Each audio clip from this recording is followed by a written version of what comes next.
Hey everyone, Hello. it's Gena Lofton, and I have my right hand lady here. Her name is Julia, and she is my team member, my partner. Julia, introduce yourself to my audience. Hi, this is Julia with a Real Property Management Choice. I'm a Gena's property manager for all her units in Los Angeles. Excellent. So I literally could not make anything happen without Julia. Julia and I have been together for 5 years now? Yes. And she actually manages all my California assets. Yes, it's her. It's because of her that I actually am able to eat. So I thought I would actually bring her on the show so we can actually share exactly what a property manager does and what she does for me. So Julia, if you don't mind, I'm going to kind of just go through some questions and then we'll just talk and you could introduce what you do and talk about your company, your geographic area, if you don't mind. What is that area? Okay. What area do you manage? We pretty much managing, we call it the beach cities in Los Angeles. So it is South Bay and the West LA, which is all the way from Westwood. Try to be very concentrated of the areas we manage in. So it's Westwood all the way to Palos Verdes. Excellent. And so in terms of saying we go with a freeway, it will be like 110 up to 110, and then down it's mostly, how do you say it? That will be very difficult. It's just the PV area.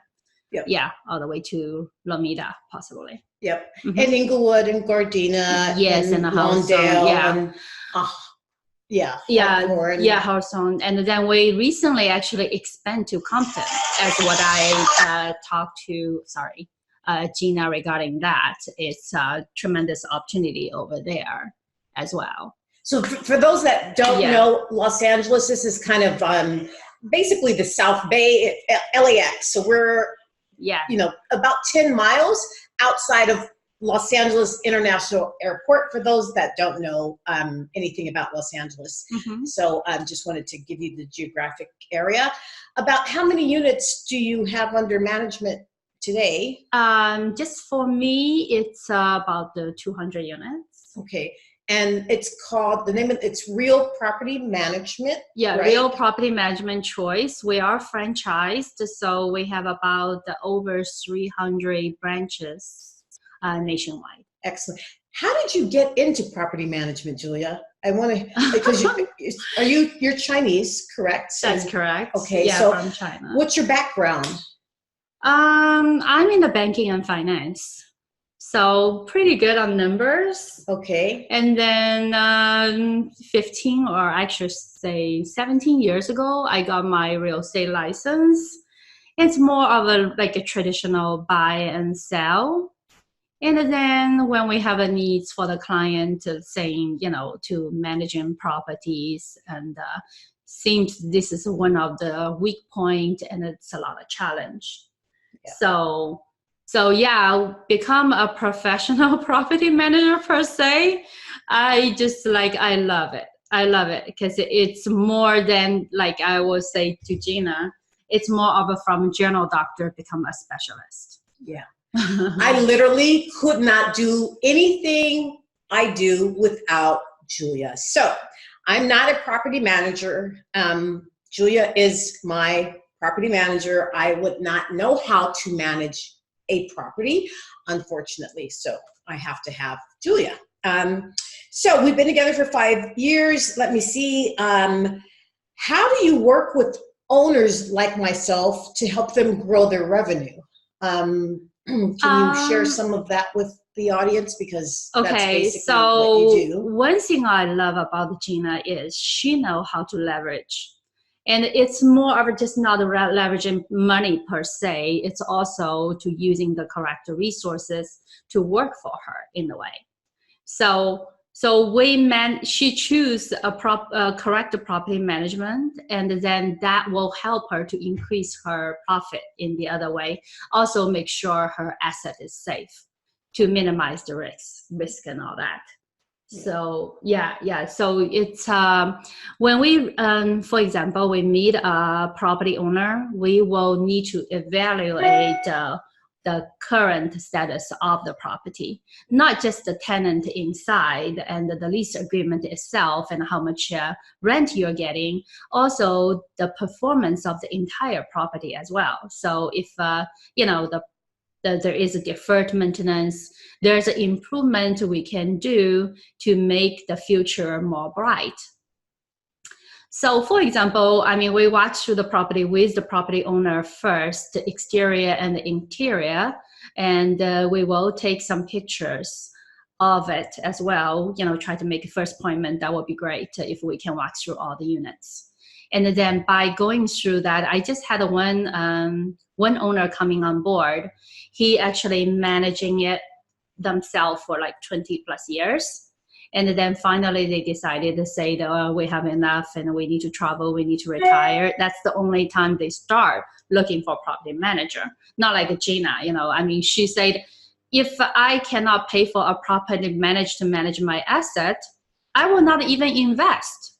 And I think, I mean, she's ahead of everybody. But just to say, a traditional investor, they will try their best to managing it. But when I'm looking at their property, it's 30% below market, the rent is. So, I mean, even I have to actually persuade the owner saying, we do need to increase the rent. Right now your rent is at $1,500 when the market costs for $2,000. And they feel intimidated when I say, we're going to give the tenant a notice, 60 days notice to increase this rent. And they feel intimidated. They goes like, they're going to be unhappy. They're going to be, but this is a business. That's what I try to say. But then the other thing I go through with the owner is I pointed out some area is tremendously risk for the property owner because it's really dangerous in a way, some areas. So there's like brought to his attention immediately saying, hey, this patio, it's just one sheet of a plywood away for somebody really fall through it. And then, I pointed out all the important area, like we really need to pay attention because we definitely don't want somebody to fall off your balcony. Things like that kind of a work. And sometimes because you're a property owner, you don't see it like the way we see things as we're walking through. Then as what we work through with Gena all the time is like, how can we divide the units so this way they have the maximum privacy and we can give the maximum, we can achieve the maximum rent, right? So creating more parking spaces, creating a yard for some specific owner, dividing it, the tenants, I'm sorry.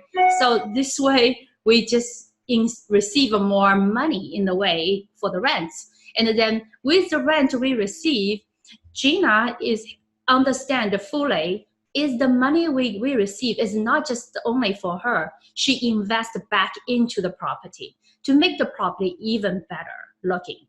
And so what happened is we be able to continue grow on our rent dollars. So we said, hey, we will achieve the maximum on the rent dollars. And then one of the perfect example of her property, if she didn't do anything or if she didn't get a good property manager, is the one of her units on, can I say the like 126? Well, just in whatever. LA. Okay, Yeah, in LA. Okay, one of the building in LA. So before she purchased it, it's not rent controlled. Right. Yes. And then California regulation or whatever it is to make it rent controlled, right? But we have done all the work we need, so we are up to the fair market rent value. And so with every year's 3 or 4 or 5% increase, whatever the government allow us to do, we're still not doing too bad. But on the other hand, I have an owner come, same situation like Gena, but they just didn't do it. So the rent should be at 2,400 when they're at 1,800 with a 3%, 4%, or 5% increases. This is so much we can do. There is just very little we can do.